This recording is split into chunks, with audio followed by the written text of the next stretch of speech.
Hey everyone, thanks for joining us here tonight. I'm Samantha and this is Trans IRL. We're back with another great episode this week that touches on the past, present, and future of the transgender community. The internet revolution of the 90s changed the way all of us communicate, and for those struggling with their gender identity, it paved the way to share information and resources in a way that wasn't previously possible. Tonight we look at that history a little bit closer, as well as how trans representation online and in media has evolved. Joining me as always is Stephen in the Trans IRL control room. Welcome, Stephen. Thank you very much. And I first visited our guest site probably around 1997, 1998, and it's really made just a personal impact for me ever since. Wait, you can actually do that? There is such a thing as FFS. There is such a thing as hormones and surgery. It was really kind of elucidating for me, and probably the first organized source of information just kind of in one place. So it's obviously made an impact 22 years later, and I'm really thrilled that the site is around and remains a resource for everybody pursuing transition in their own way. Absolutely. And you know, my story was very similar as someone who was so deep in the closet around that time frame when I originally found our guest website. It was eye-opening, it was illuminating, and it was also terrifying because all of a sudden it made things very real. But what an incredible resource, what an incredible guest. I can't wait to talk to her in just a few seconds here. So as always, if you're watching the show here live in any of our live streams, if you have any questions for tonight's guest, please make sure to submit them and we will get to as many as possible here at the end of the show. So with that, let's go ahead and get right into it. This week's guest had a profound impact on my own transition and continues to do so for so many that utilize her vast collection of research, training, and advice. She is a published writer, director, and producer, and has worked tirelessly as an advocate for the transgender community since starting one of the first transition-focused websites in the 90s. So with that, tonight it is my privilege to welcome Andrea James to the show.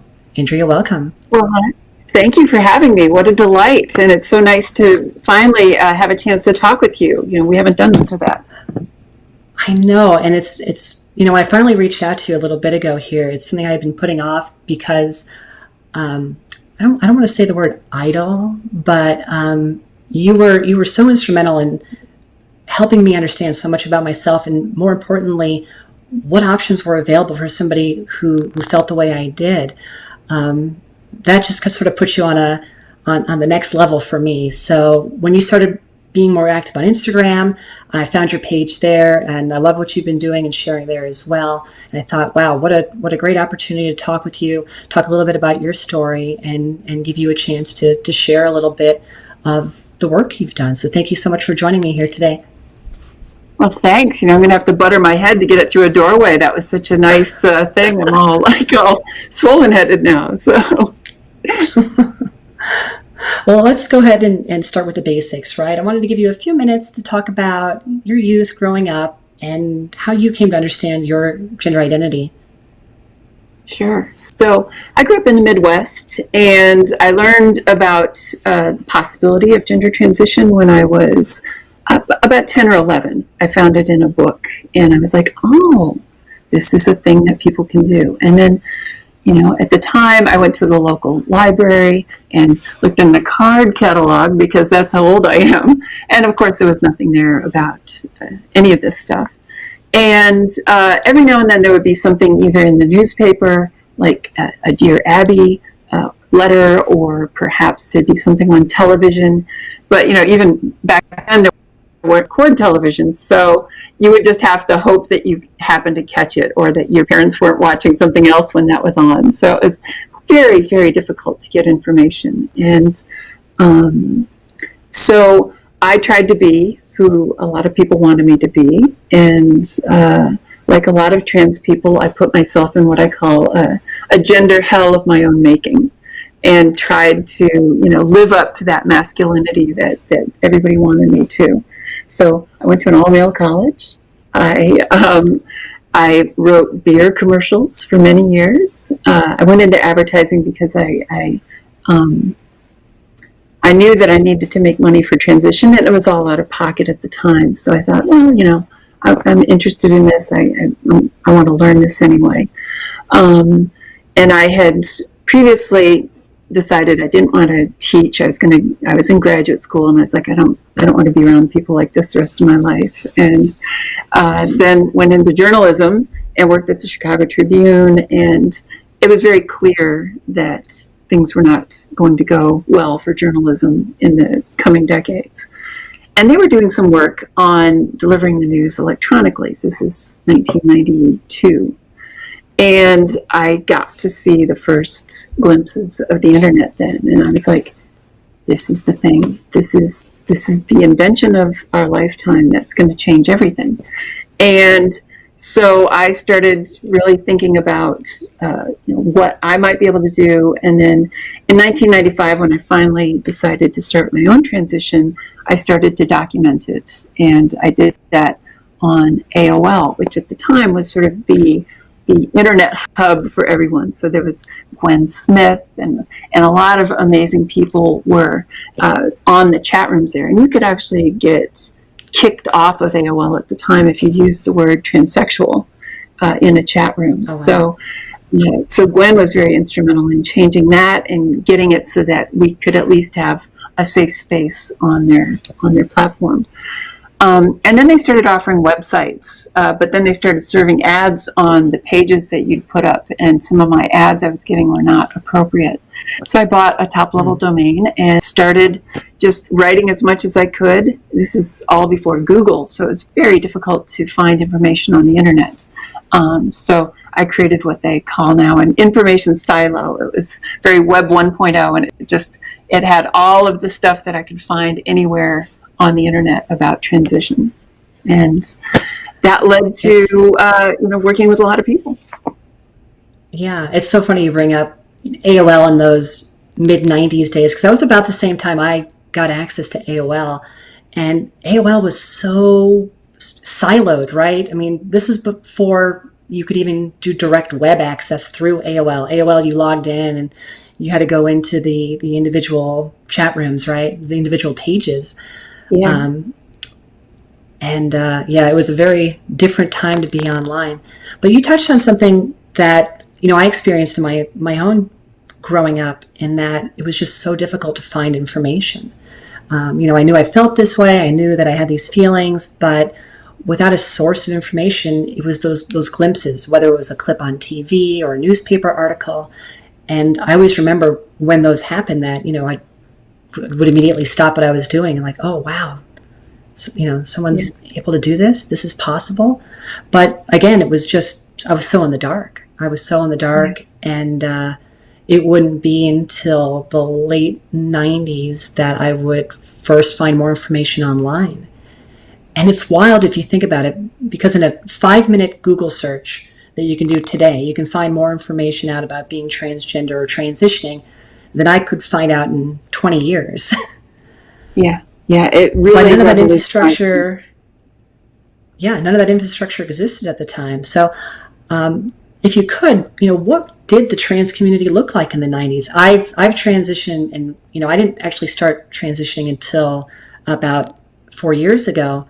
The community that I transitioned in was very online driven, very resource driven. For you, though, in the mid-90s there, what did the community look like, especially online?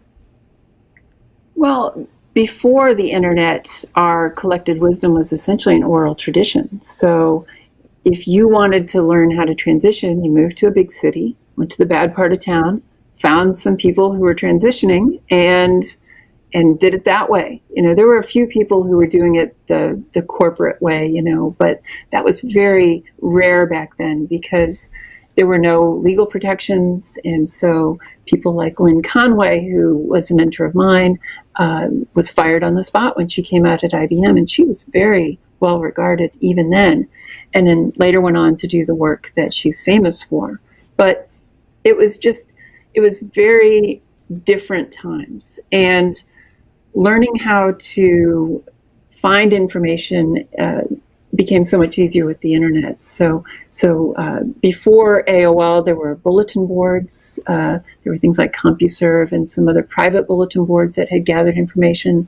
Or you would literally write a letter to the Janus Foundation or to the International Foundation for Gender Education and ask them, hey, what should I do? So that's how I initially got information. There's this lovely woman named Dallas Denny who used to sort of be the offline repository of information. So she's how I found out about facial feminization and Douglas Osterhout. She used to maintain lists that are similar to the ones that I ended up putting online. So, we all stand on the shoulders of the people who did the best they could with the tools they had. And in the time that I was transitioning, the early internet was really the best that we had. Mm-hmm. So what did that look like then when you first started to consolidate information? You mentioned that you literally had to go the oral tradition route, right? You had to go to the people that had the information. And you started to consolidate that and put it together. When I wrote to Dr. Osterhout, I literally wrote him a letter, and he mailed me a pamphlet. He didn't have a website. He didn't have an email address. It's just, that's how you found out things. And so people started scanning that stuff and putting it online. But at the time, it was very difficult to post images because most people had very slow connections. So I built the site as a text-based site, and I've kept it that way because at this point, there's a lot of people who visit my site who are in countries where there's not good internet access, or they're on devices that are not the latest and greatest because they just can't afford it. So by keeping my information text-based and very simple, I was able to reach a lot more people who couldn't look at a video or look at an image because those technologies really didn't develop online until later. Absolutely. And I remember your site. I'm trying to think exactly when I found your site originally, and it would have been around the same time I found Lynn Conway's site, which puts it somewhere in like 2000, 2001 era for me in my own transition. And I just remember being amazed by both of your sites. And Lynn's site, I think she still has it up, archived online, and was amazing in that it included a section for trans individuals who transitioned and were successful in their lives.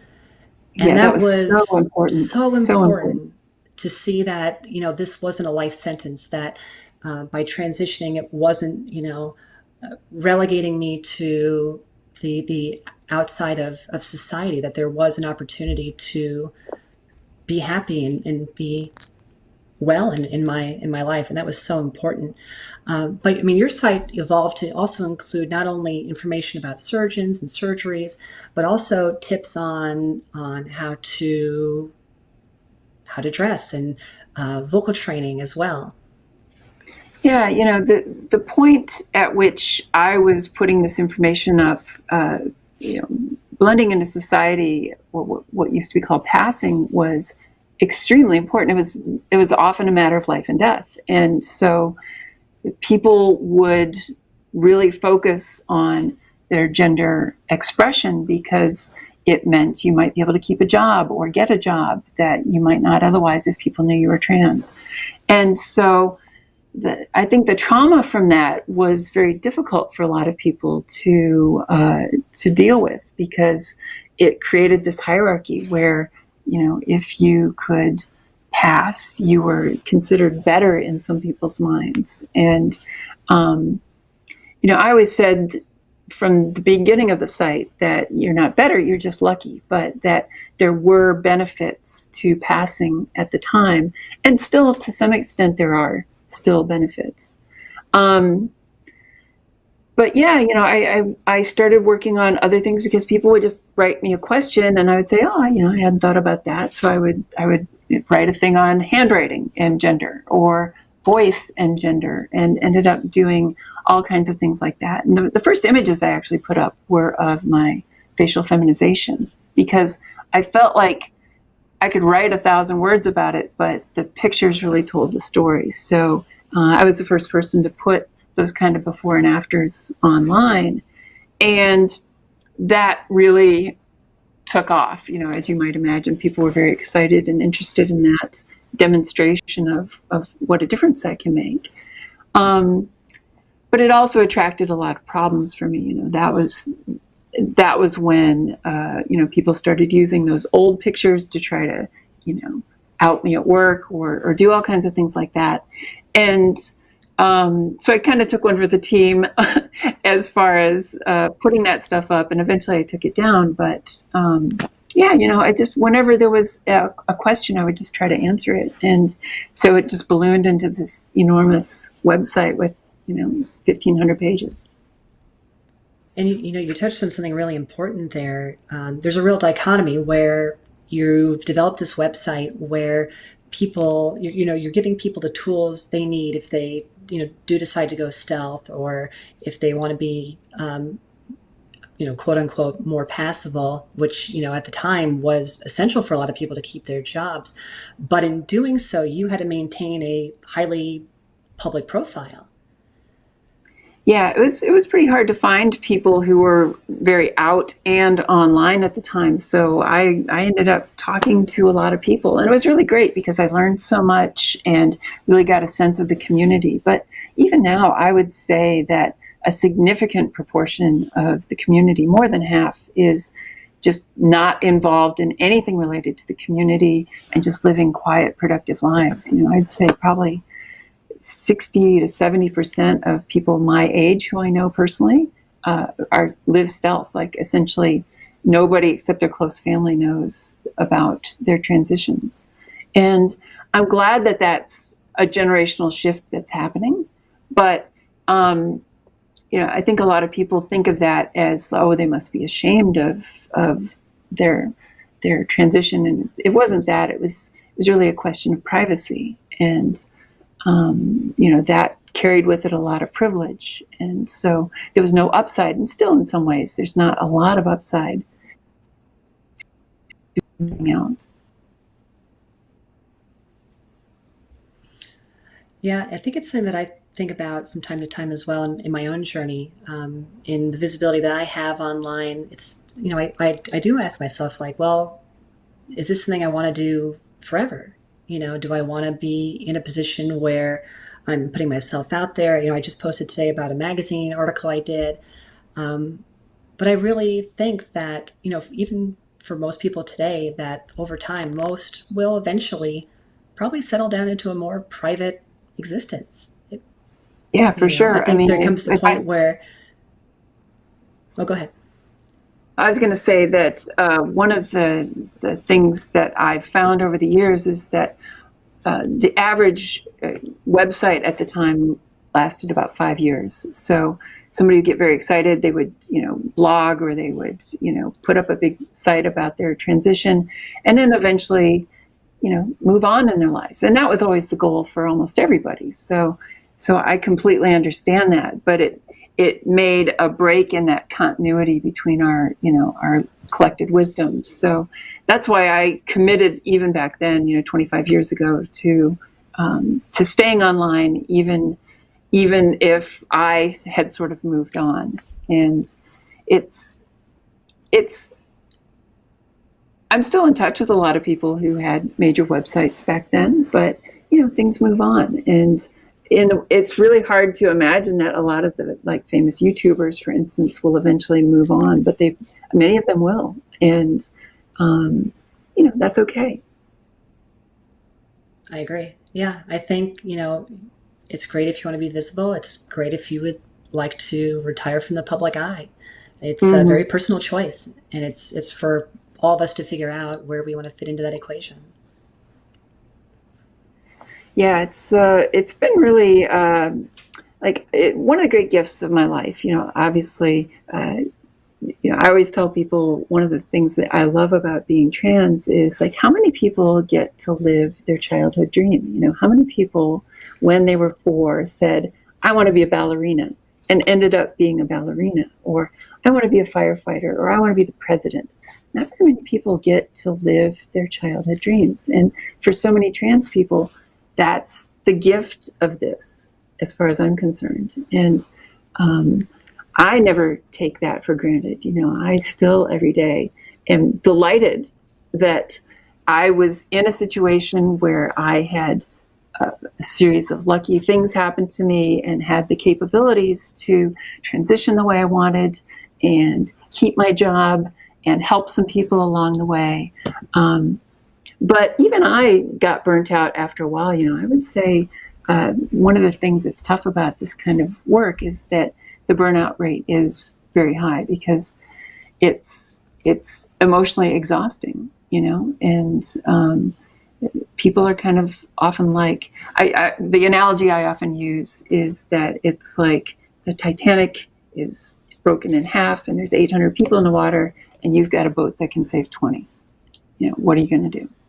And that's very difficult because you can only help so many people. And I felt like I was in a situation where I could teach people how to swim instead of be a lifeguard. So I did as much as I could to help people learn how to do it on their own, show them the door and they could walk through it.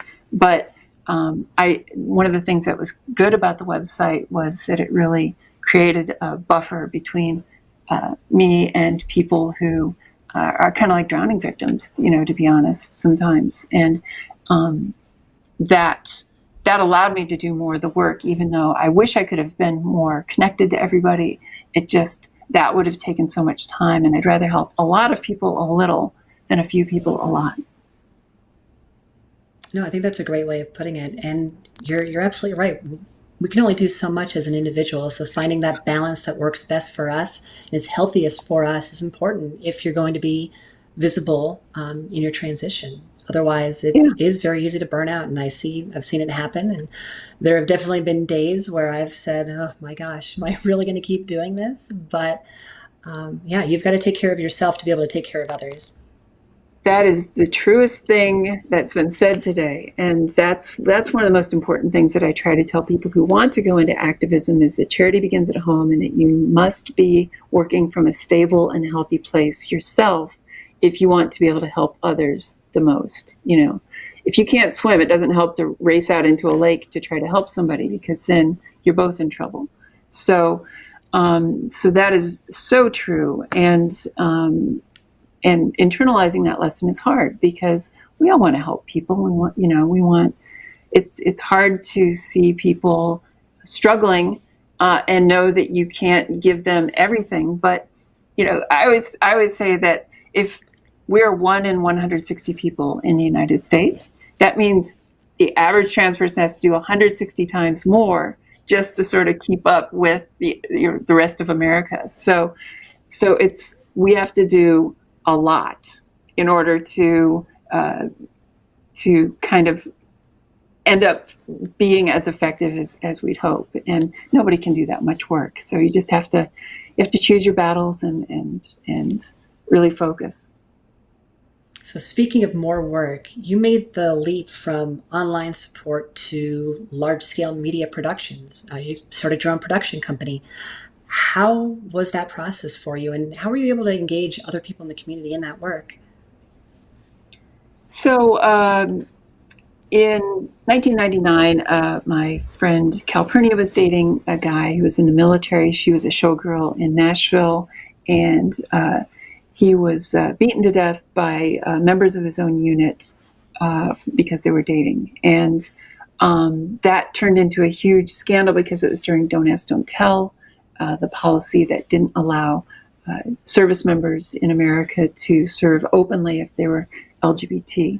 And, I kind of looked at what I was doing. I'd already started the website and was getting a lot of information from people. And I thought, I'm at this point now where my transition's over. What do I want to do with the next phase of my life? And, I definitely wanted to get out of advertising. That was not something I wanted to do long term. And so we started talking. She had some mutual friends in Chicago, and that's how we met. And we hit it off and started talking about what we might do together. The story about their relationship ended up being developed into a film, and like a lot of productions, there were two competing productions that were racing to get done, and then one fell away, and the one that moved forward ended up going to Sundance. And we knew that was coming, so we had started filming instructional videos. So in 2002, I went out and bought a bunch of camera equipment, and at the time, the stuff that is now in a little phone like this at the time was I think about $20,000 for everything to edit and shoot these instructional videos. And so we started doing that. We were selling them on VHSs. We were selling them on DVDs when those came out, and then eventually moved it online. And that was doing well. So we thought, well, let's move to LA and see if we can help make other film and television projects more inclusive and more sensitive and all of that. And that turned out to be a far greater challenge than I thought it would be. So let's talk a little bit about that. You've worked on many projects. I won't list them all here. I know we've got some clips we can pull up, but when you are working on a project, either you're pulled in as a producer, or as a consultant, what are your objectives in presenting trans narratives to wider audiences? Well, when we first started doing it, we pushed back against some of the issues of the day. So I'm always looking at political expediency. So, for instance, at Sundance, we met Jane Fonda because her son played Calpurnia's boyfriend. And she said, "Oh, you have to meet my friend Eve Ensler. She wrote the Vagina Monologues, and I think you'd really hit it off." And so we Jane Fonda asks you to do something, you do it. And so we met with Eve. And at the time, Eve was reluctant for many years to have trans people involved in the Vagina Monologues because it's very, and some people had complained about sort of the missing part of trans aspects of that piece. And so she agreed to let us do the first all transgender Vagina Monologues. And that was important, I think, at the time to help bridge a bit of a divide between us, feminists and trans people. A lot of feminists get it, but there's always been this faction who have reared their head again lately, who don't like trans people. And so trying to allay those fears and make those connections, I thought was very important. And Eve's work is all about anti-violence, so it fit in with the work that we were doing with Calpurnia's story. And, the violence in our community is something that I felt like we could address through the media.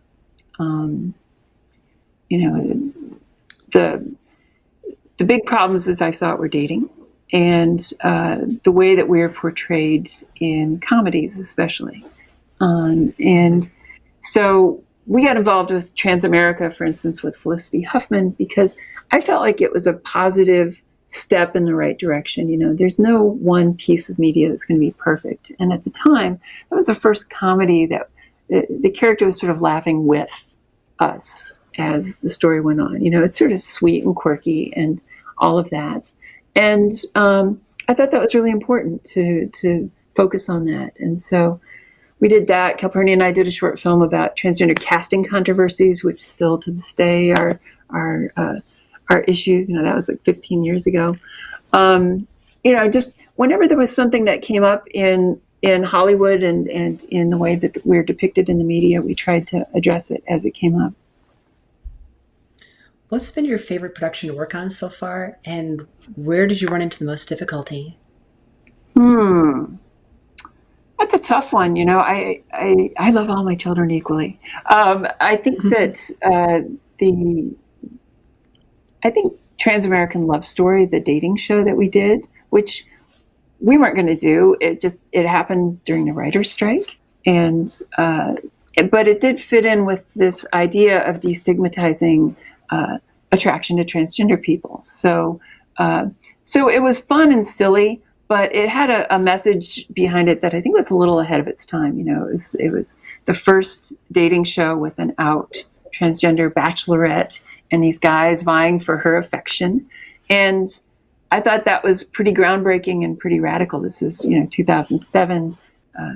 It premiered on Valentine's Day, 2008. So I felt like sort of demystifying and destigmatizing the guys who are interested in trans women would help reduce the violence that often happens around intimacy and dating.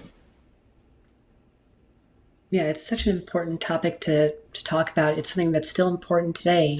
There was an attack earlier this week on 3 trans women in Hollywood. Yeah. And again, we're still facing these type of issues in society. And as far as we've come, there is still so much that needs to be done to break those stigmas and help people understand. And that's something I do want to ask you about as well. With your involvement in the trans community, where have you seen the most progress, and where do you think the greatest opportunity still exists? So I think there's 2 big areas of progress. One is the meeting in the middle. When I was coming up, everybody was very what they call gender schematic. As either or, very binary, and that was, as I said before, a matter of survival. But since that time, the whole vista of new ways to present yourself, and gender queer and gender fluid and going back and forth, all of that was essentially, there were people who were dabbling in it and some people living it, but for the most part, they were people who were really forced to the edges of society. And so now we're really seeing that that gender identity and expression can be much more diverse, and still you can be a happy and productive member of society. So that's very exciting to me. The other big thing is youth. When I was coming up, there were people who would get their children taken away from them if they tried to help them transition. And to see the age at which people transition continue to drop, there was sort of an internet bubble because of the internet, where as soon as there was information available, there was quite a rush of people who, once they found it, were like, and so that was the point at which the average age sort of reached its peak. In the future, there will be people who transition at, say, Caitlyn Jenner's age, but they're more and more rare, and people will more likely be dealing with this much, much sooner in the future. The age of the people who visit my site has dropped significantly, and so I've had to rewrite it so that it's understandable for high school and middle school audiences, which is really wonderful to me. It is, and it's something that I think is great. I transitioned in my early 30s, and that was, given my circumstances, given my understanding of how all this worked, that's the best I could do. But I know that the kids coming up now, they have more opportunities, they have more information, and they have that freedom, and I think it's fantastic. I hope, that as time goes on, people can transition earlier, because it saves a slew of other issues in life. But I think there'll always be people who are transitioning later in life for any number of reasons. There's distractions and denial's a big one. Sure. It's funny, we talked about this a little bit earlier, but I found your site in the early 2000s, and I did my best to just push it down, ignore it, don't be this person, you can fight this, you can quote unquote win, right? And then you start writing for one of my favorite websites at the time, and I see your articles on Boing, and it's like, oh my gosh, I can't get away from it. But people who are fighting with dysphoria are more in tune, right? And we talked about that, where when you see those names or you recognize those articles or pieces, and you pay just a little bit more attention than somebody who isn't dealing with the things that you're dealing with. And that was important for me, though. It was important for me to see the work that you continue to do on Boing and with your productions as well. Before I finally came out, your page, Donna Rose, and Lynn Conway were instrumental in me understanding what was possible and what I needed to do for myself, and that there was actually a plan, because I'm a planner, right? I'm a very system-oriented kind of person, that, there is a process here and there is a way forward. And having, you and your contemporaries light the way was so important for me and for so many other people who have gone through this process. Yeah. Well, that's why I like the map metaphor for the website, because everybody's journey is different and we all have different paths to take. Some people want to go the slow route. Some people want to go the faster, less safe route. And making information available so that people can choose their journey and plan their itinerary is so important, because, somebody who's 17 is in a very different situation than somebody who's, say, 60. And so I wanted the information to be as applicable to everybody as it could be, because even then it was very clear that, very diverse group of people. But, at the time I was really writing for, I always say it's like those horrible Dress for Success books that used to come out in the 80s, where it told women, if you want to be a corporate drone, you need to, wear the red bow tie with the white blouse and the blue blazer, and just, try to mimic men as much as possible. And that was an important step at the time, but, it looks a little silly now. But, that's part of what the trans community had to go through too. That kind of thing of the moment may seem quaint now, but at the time it was important. And there's things that right now will seem very quaint in the future and a little dated and silly. But right now it's critical. Yeah, it's a constant evolution, right? And I know that, my small contribution will one day be a footstep for people who come after me as well. So I'm just happy to be here for while I'm here and share my story. And thankfully through the show here, I get to share so many amazing stories as well. I did want to ask you about your current take. Well, I was just gonna add to that. What you've done that's so important is that we essentially live in a post-literate society. So people who are using social media, and especially video and images, are clearly the people that young people are looking to at this point. And that's great. I think that's an important step in the right direction, because if you can see somebody who looks like you, that makes such a huge difference in how you're going to proceed. I do think that some of that has led to a sort of a bit of a backpedaling on the importance of appearance. And so that's unfortunate in my opinion, but I think people are just people, and I think wanting to look good and being attracted to other people is just part of being human. So yeah. But I'm really grateful that you're doing this, because you're reaching out in a way that I have not until recently.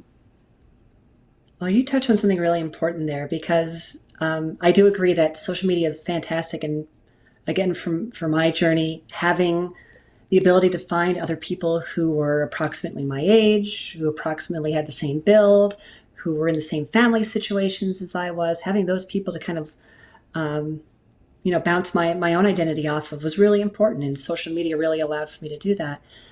But you're right that there is the,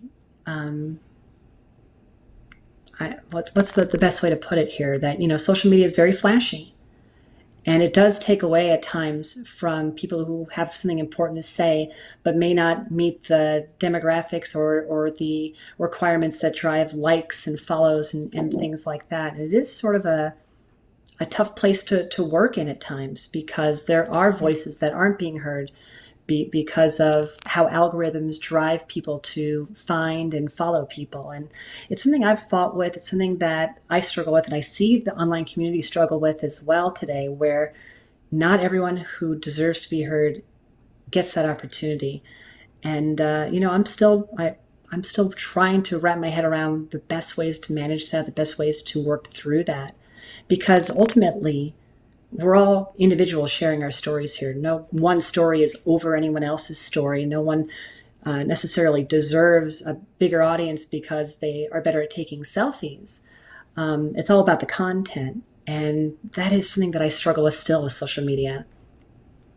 Yeah, style over substance, unfortunately, is sort of the key word to all of that, which is why I kind of got out of doing any of that stuff for many years. But during the pandemic, I just kind of felt like, I don't know, I wanted to put a little positivity into the world and just reach out to people, not only just to, put a little niceness out in the world, but also to connect myself, because, I'm kind of living like anorexic Emily Dickinson here in my house, like just by myself pretty much all day, walking on my treadmill desk and writing, whatever I need to write. And it's such an interesting moment in history, and but also an opportunity to change things about yourself and better yourself, and whatever that means to you. So yeah, I'll wrap up my questions then with a question that leads right off of that then. If COVID ever ends and we can all leave our houses once again and be safe outside, what are you looking forward to in the future here? What projects are you thinking about working on? Anything you can share with us? Well, this year has really been difficult. 98% of production here in Los Angeles got shut down. So it's devastated the community. On the performer side, almost everybody I know who is a showgirl or, does any kind of music or comedy or whatever, had all their gigs canceled. All my speaking gigs got canceled. It's been really difficult.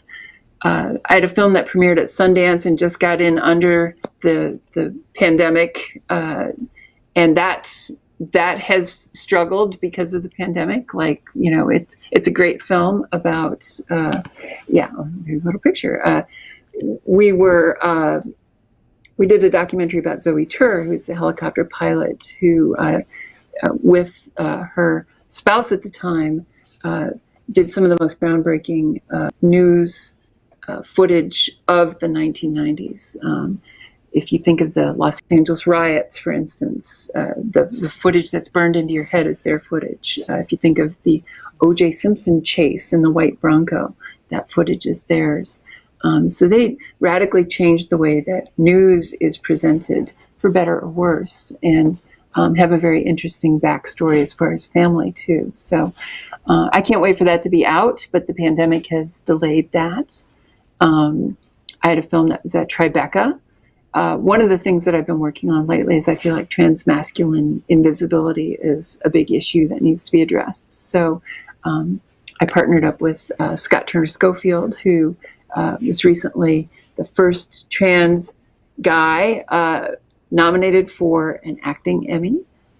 So he's a very talented guy, and he's been doing this one-man show called Becoming a Man in 127 Easy Steps for about 10 years. And it's a great play because it's actually 127 short plays. And every night the audience would call out numbers based on just whatever they want to hear. And so it's a different play every night. And I thought, well, that's an interesting interactive project. So we're actually premiering that at Outfest, which starts today, sort of a proof of concept of the interactive version of that. But, the episodic version premiered at Tribeca, but that got canceled. So they had an online thing. This Outfest thing is online. All of these projects have really been, hindered by the pandemic. So as a very long wrap up to your question, I'm looking forward to getting back to the regular sort of film festival circuit and to producing new stuff that's interesting and exciting. Absolutely. All right. I have reached the end of my questions, which is good because we've had a lot of questions come in through the chat here tonight. If you are watching right now on any of our live streams, feel free to throw the questions in the chat. There we go. We'll get to as many of those as possible here. I did want to start, though, with questions that were submitted earlier this week through Instagram. And our first question there is, how did you and Calpurnia meet? So I touched on this briefly. We had a mutual friend in Chicago, and she came up, and Calpurnia is absolutely filthy. I'm absolutely filthy. You may not guess it from this interview because I'm being very serious and talking about serious things, but I wrote comedy for the first half of my career, and so it was great to hang out with her and yuck it up. And she's one of the smartest people I've ever met. So we hit it off very quickly. She ended up moving to Chicago because she just had to get away from all the negativity in Nashville around the murder and all of that. So yeah, the rest is history. We see each other quite a bit. The pandemic has limited that a little bit, but we still now and then say hi. Oh yeah, you should check out this if you want to really see what we're like. This interview that's up here, this Besties for Cash, is the closest to what our relationship is really like. It's true. Nashville, aka Nash Vegas. Eat more rhinestones. I was born in the great cheese state of Wisconsin. Fudge. I put Indiana. So, that's more what our relationship is really like. And so I recommend watching that, and maybe you'll get a better sense of who we are. All right.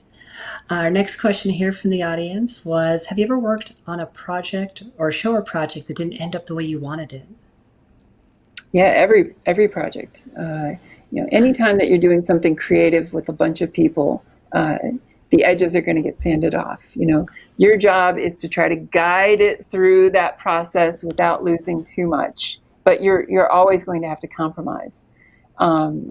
It's tough being a director because, but the way that things work in advertising is very different than it works in Hollywood. So in advertising, if you come up with a commercial, you are responsible from start to finish for the entire thing. But in Hollywood, if you write a screenplay, once you sell it or whatever, they can do whatever they want to do. They can, totally rewrite it. And so it's a very different process. And it took me a long time to get used to that. And it actually led to my deciding that I'd rather just work on things that I care about and not redo what I had to do in advertising, which is, creativity by committee and that kind of commercial art that's heavy on the commercial and light on the art. All right. Our next question here is, what advice would you give someone looking to come out in a professional work environment? So I actually have a couple of pages on that on my website, transgendermap.com. Really, the main thing I always tell people is you have to think about, people want to know how to respond. Most people are good people, and most people want to do the right thing. But a lot of people are going to be nervous about, what if I do the wrong thing? What if I say the wrong word or, use the wrong pronoun? What happens? So putting people at ease about those kinds of things and helping them understand that you realize that if they have good intent, even if they make a mistake, that's okay. You will let them know, and that they'll be better for it. But that's really the main thing, is letting people know what's going to happen and how they will personally be affected. So a couple of things that often come up is letting people know how you plan to, when you're going to change your name, when you're going to start using a different bathroom. Those kinds of questions are going to be top of mind for somebody who's not used to this. So just try to have some empathy for somebody who's never thought about this stuff before, and you'll probably do okay. Yeah, in my own coming out, I had to come out of the company I had been with for over a decade, and I was responsible for coming out to about 1,000 people who I worked with on a regular basis. And I went that route. I wrote a really nice, sort of concise letter about what's changing. And I also wrote about what's not changing, in that I still expect to be respected in the work that I do, and that a professional relationship should continue in the way that it always has. And the letter went over really well. And I'm always happy to share it if there is anyone out there who's interested in seeing the letter that I sent out at work. But your resources on the website are another fantastic way for people to learn more about that process. Yeah, writing a letter is a great way to do it, and there are some great examples out there. So yeah, I would definitely recommend that. All right, our next question here is from YouTube, and this is actually a really good question. At what point did you have your first face-to-face conversation with another trans person? I had to think about this one. Yeah, I had to think about it myself. So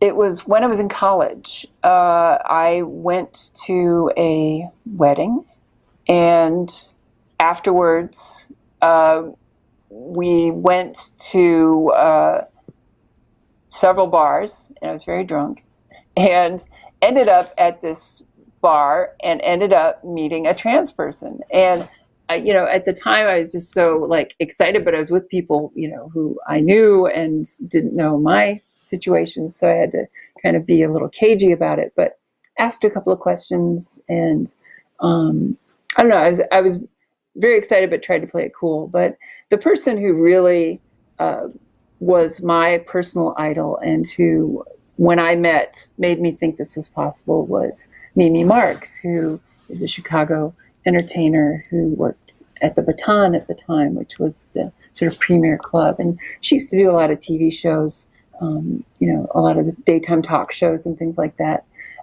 which are very important. They seem terrible now, but that was really, really important before the internet, because you got to see people who you thought, oh, that person seems like me, or I could do this because that seems possible now. So yeah, that's the long answer. So I'm pretty sure the first time I met someone who I knew was trans, I'm sure I've run into other trans people in my life, but the first time I talked to somebody I knew was trans was at a local support group here in Phoenix, where I had just come out and was working with a therapist, and she recommended, hey, there's this local group, they get together every other Saturday, go and sit in a circle and talk through it with other people who are going through the same thing you are. And at the time, I wasn't even presenting female. I was still just a mess of a person. But I think sitting in that room was probably the first time I knowingly talked to another trans person. It was a great group. It's still active here in Phoenix, Trans Spectrum of Arizona, if anyone's in the Phoenix area. But it was a really important resource early in my transition to be able to sit down and actually talk with other people in person. I know the internet's filled that gap for a lot of people, especially people who live in smaller towns. But if you live in a city that is large enough to support a group like that and you're able to attend, it was instrumental in my early transition and in working through those hard early days.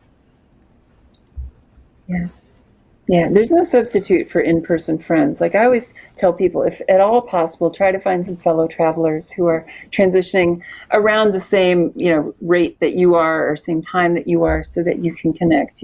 Your life may eventually sort of diverge, but you'll have that moment where you're really close to those people. And I cherish some of those friendships that I had, even if we're not as close now. Absolutely. There are definitely the ladies along the way that I've met who are my sisters in this process. The girls that have been there from the beginning, and my life's better with them in it. So definitely, if you're just starting your transition or you're feeling lost, if you can find your people, and it doesn't have to be a lot, right? I mean, how many close friends can someone truly have? But if you can find a couple of kindred spirits out there who may be going through the same process, I think it's very beneficial. Agreed. All right, our next question from YouTube. As a trans woman who is still working on her voice, I'm curious what your role as a voice coach was like for Transamerica. So it was kind of a reverse engineering of what I typically do. Felicity wanted to bring her voice lower, so we just worked on increasing her resonance. And I've done this with some trans guys too, but just gave her that sort of deeper kind of, sort of breathier kind of thing that she was trying to do, and get to where she could embody the character who was supposed to be kind of uptight. And if you watch it, you can kind of see that she picked up some of my weird twitches and some other things that she put into the character, which is fine. That's what actors do. But yeah, that's how it came about. They saw the voice DVD that I had done, and that's the thing about putting stuff out into the world, whether it's this show or something on Instagram, somebody's going to see it, and you never know what's going to happen once it's out there. So I always encourage people to be creative and make their voices known, because you never know. All right. And we've just had some really great comments in the chat here. If you see me looking over during the live show, it's because I've got the chat window pulled up right next to the screen here.